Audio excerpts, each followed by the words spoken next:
Hi, welcome to my allotment update. We're in the midst of an incredibly vigorous growing time for all my perennials and lots of plants. Of course, my hedge is coming back. Daisies and campions are looking absolutely gorgeous. I'm so glad I've got them. These are perennials, so hopefully they'll come back every year. I just have to keep weeding out the ground alder and other vigorous weeds that might compete with them. The hedge is coming back, which looks really good. It looks really healthy. We've really reinvigorated the hedge by taking it right back and right down. I've swapped around some plants in here that weren't doing very well, and I've popped in the lavender that was in a pot. I've put in this dwarf apple, which is rosemary russet. Russet's my favourite kind of apple, so hopefully that's going to be not too big and give me some lovely fruit. The tarragon is doing really well.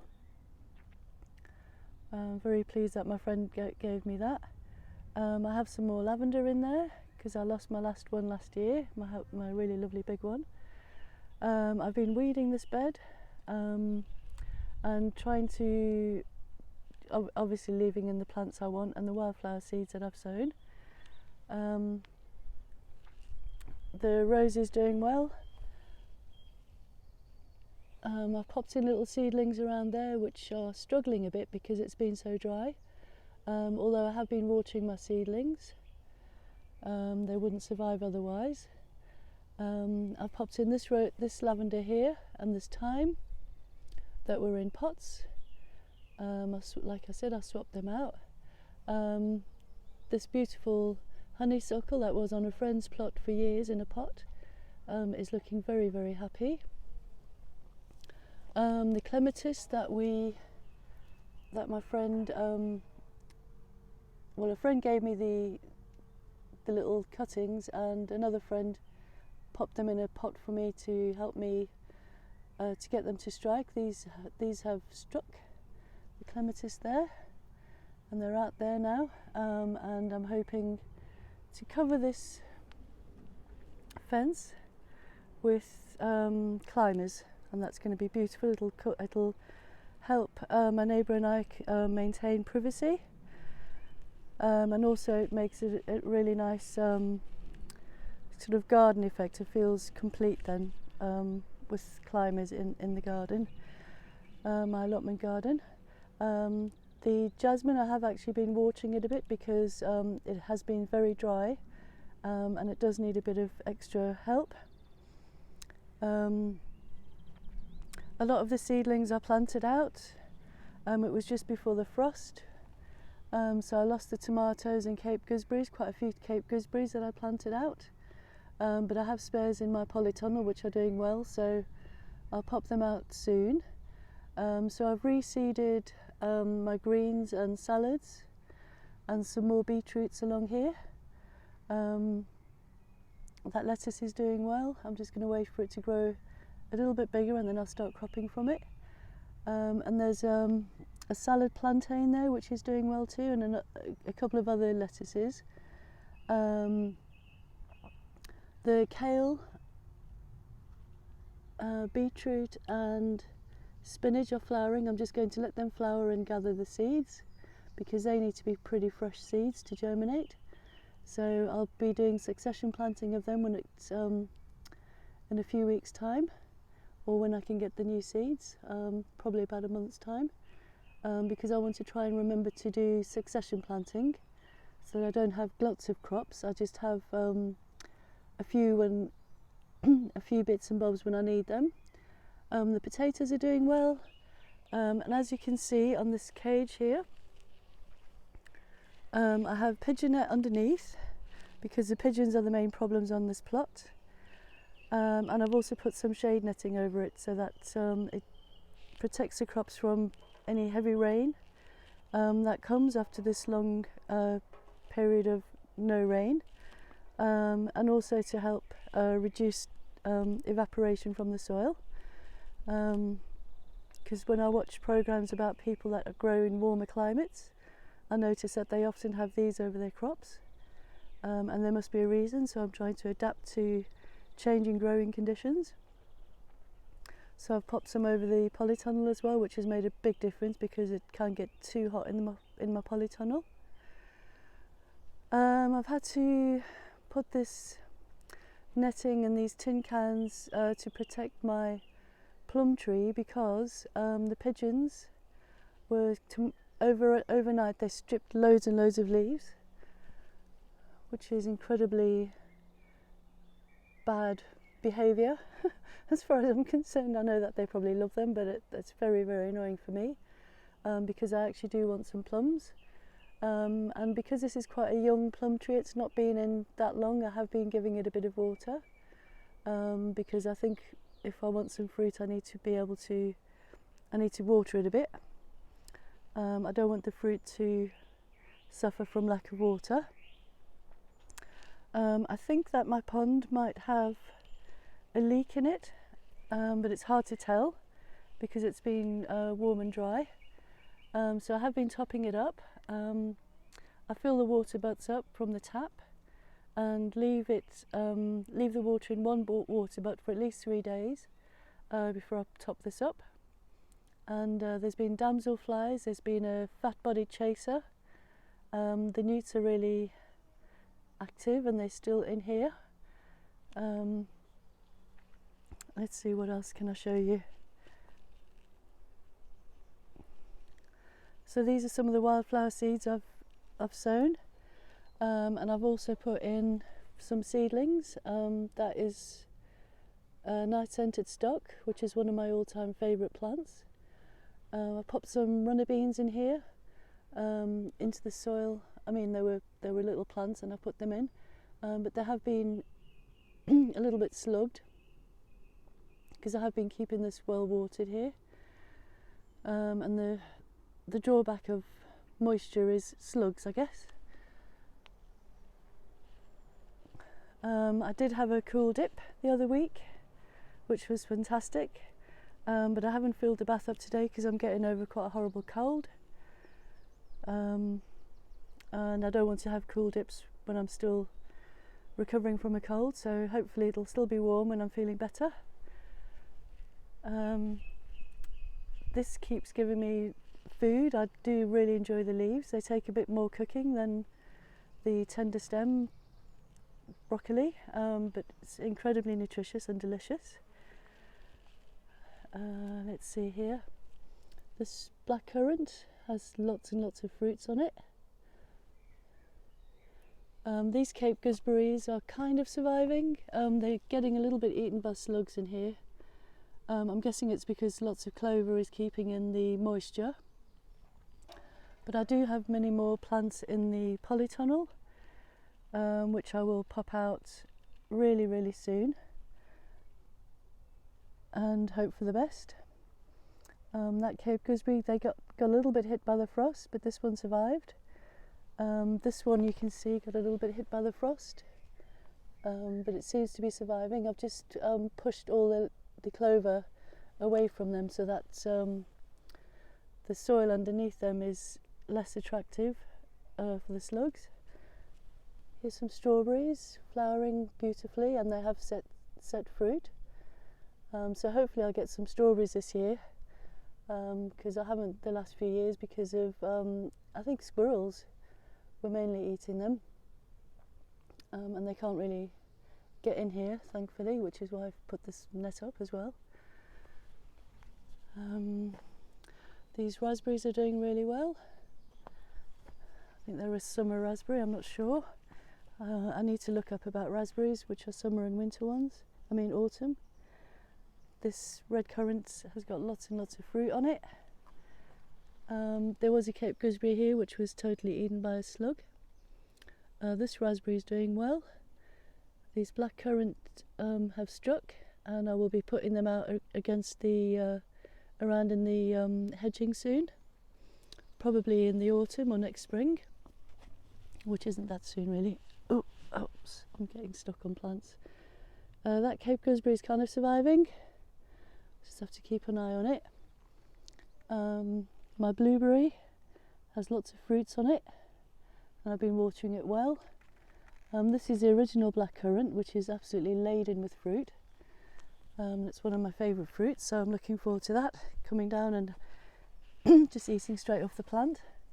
So these are the Cape gooseberries that are spare, so I'll have to be very careful when I put them out, because that'll be it. And it's one of my favourite fruits. I like the tartness and the kind of apricot-y deliciousness of them. That reminds me of home. These aubergines are doing really well. I have 2 chilies. I didn't think I had chilies, but these are obviously chilies, and 2 sweet peppers there. So I'm pleased about that. I thought I'd lost my pepper family.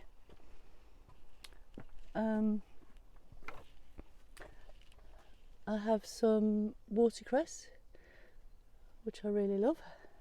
So these are the Cape gooseberries that I've potted on. They get really, really big, so I can't have more than 2 in the polytunnel. Aubergines don't get particularly big. They're quite polite in their growing habits. And these tomatoes will get big, so I need to make sure that I have enough room for all the plants I want to actually keep in the polytunnel. Let's see what else I can show you.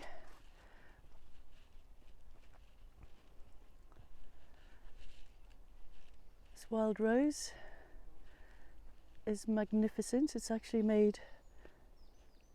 it's totally closed that gap, and there's lots and lots of flowers going to come. It'll be the first time it's flowered. It's not been in here very long. It's been in, I think this is the 2nd or 3rd year, but this year it's really, really taken off. My Aquilegia is looking gorgeous. I can't wait for it to flower. Beautiful, beautiful flower. This mysterious shrub that I found on an abandoned plot is really struggling. It obviously doesn't like being so surrounded, and I'm guessing it's lack of light as well, so I might take it out and put it in a pot while I decide where would be better suited. But without knowing what kind of plant it is, it's hard to know where to site it. It was happy for a couple of years, but like I said, the rose has really taken over now, so I'll need to think about that. So these foxgloves are about to flower. I'm not sure what colour they are. They're from a wildflower seed mix, and also a friend gave me some. Well, they're from a friend's plant that she gave me last year, but it's also from a wildflower seed mix, so there should be a variety of colours. The Aquilegia is absolutely gorgeous. Look at that. And I have them in different colours on the allotment. So I've got pink, blue and a deep red. Mallow's coming on strong. Hollyhocks looking great. I've popped quite a few little seedlings in here, which have been a bit of a struggle to keep going. But I have some night scented stock and some, I think it's satin flower, or it might be snapdragons, I can't remember. I should know. And that Cape gooseberry is doing well there. Nobody's seen it, nobody's spotted it yet to damage it, and it wasn't hit by frost either. This one is really sad. It was hit by frost, and now it looks like it's been eaten by slugs. So I'm going to leave that in there as a sacrifice plant.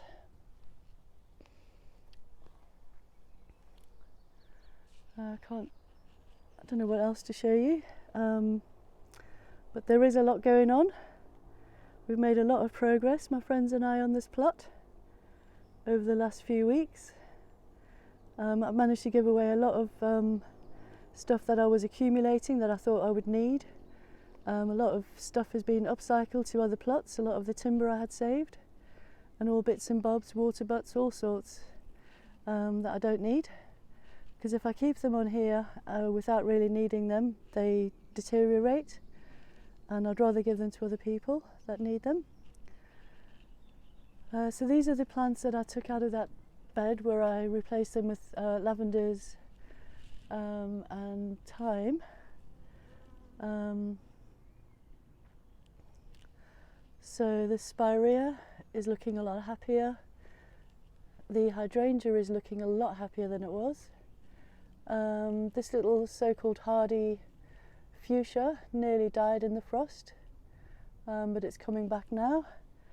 I've got some coriander, and this is trailing lobelia in here again, which I absolutely adore. This is a rhododendron, and it was very, very unhappy in that little bed there. Let's see what else. This Gelder rose is just going to start flowering. It looks incredibly happy and healthy there. It really, really does. It's one of the first plants I wanted on my allotment, so I'm so happy that my friend gave me that. My grandson continues to really enjoy the allotment. He loves running around the stepping stones. He loves jumping down the slopes, and he certainly really loves playing with water. So I'd say this has been a real success, because I wanted this to be a family plot, a small event plot, a plot that people can come down, make a little bit of a salad from the plants I'm growing, enjoy company, and yeah, because I haven't got a garden at home, so this is my allotment leisure garden. I'm aware that a lot of allotment sites don't allow this, and when I've thought about moving away from Sheffield, I've always looked at the allotment sites, and our allotment sites here are really unique in that they allow us to develop sort of allotment gardens, leisure gardens, instead of just having no hedges and rows and that kind of thing where they assume everyone's got a garden. Luckily the people that set these allotments up kind of were, I think, for people without gardens. So I'm very, very, very grateful to the people that set this site up. I think it was 1910. So yeah, I'm making full use of it and absolutely loving it, and it's really, really good for my mental health. Gives me some sense of purpose, gives me something to do every day. I feel like the plants need me, which is really what anyone wants. Nobody wants to feel superfluous to requirements. Doesn't matter what their age or disability, everyone likes to feel needed. And yes, I feel needed by people in my life. But my plants are something that I can come to without being invited. Basically, they've got my help whether they want it or not. So yeah, thank you so much for watching. I really appreciate it, and I hope this inspires you to get out, have a walk around your neighbourhood, look in people's gardens, look in parks, and just be inspired. Thank you.